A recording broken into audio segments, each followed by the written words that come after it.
दोस्तों नमस्कार, मेरे इस स्पिरिचुअल ज्ञान चैनल में आप सभी का स्वागत है। दोस्तों, महाभारत का एक ऐसा योद्धा जो आज भी जीवित है, आइए जानते हैं उनसे जुड़े कुछ रहस्य।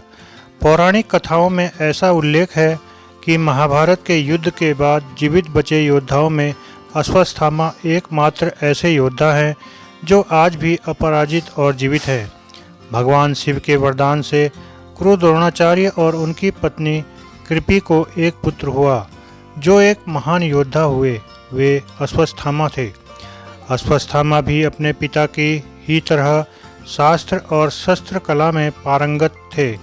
महाभारत के युद्ध में उन्होंने सक्रिय भाग लिया था। वो युद्ध में कौरवों की सेना के सेनापति थे। उनके युद्ध कौशल ने महाभारत के युद्ध में पांडवों की सेना तितर-बितर कर दी थी। वो अकेले के दम पर ही पूरा युद्ध लड़ने की ताकत रखते थे। आज हम जानेंगे अश्वत्थामा के जीवन से जुड़े कुछ रहस्य।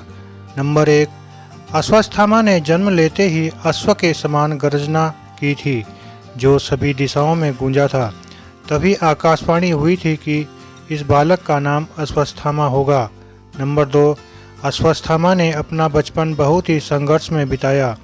स्थिति ये थी कि उनके जन्म के बाद द्रोण के घर में खाने तक की कमी हो गई थी।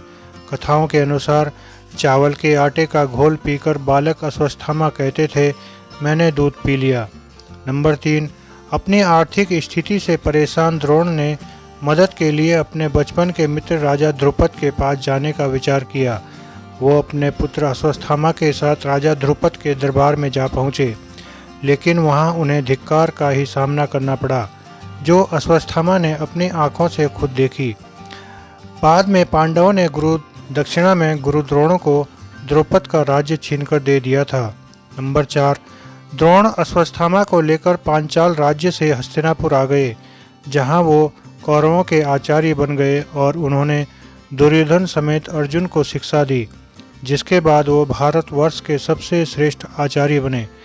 उन्हें राज्य में भीष्म, धृतराष्ट्र, विदुर सभी से पूर्ण सम्मान प्राप्त था, यानी अब उनके कठिनाइयों भरे दिन खत्म हो गए थे।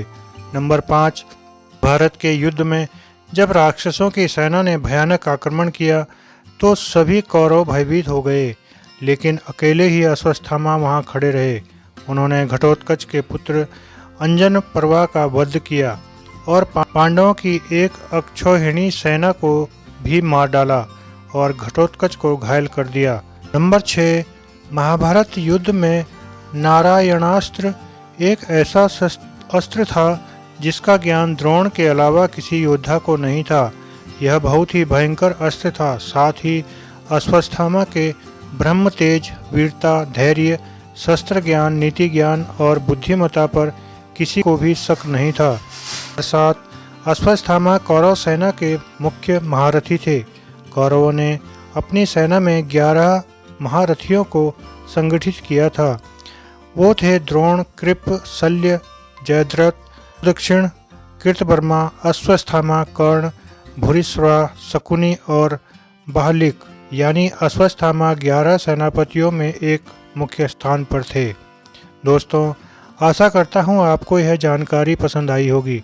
वीडियो पसंद आई हो तो वीडियो को लाइक और शेयर कीजिए और चैनल को भी सब्सक्राइब कीजिए।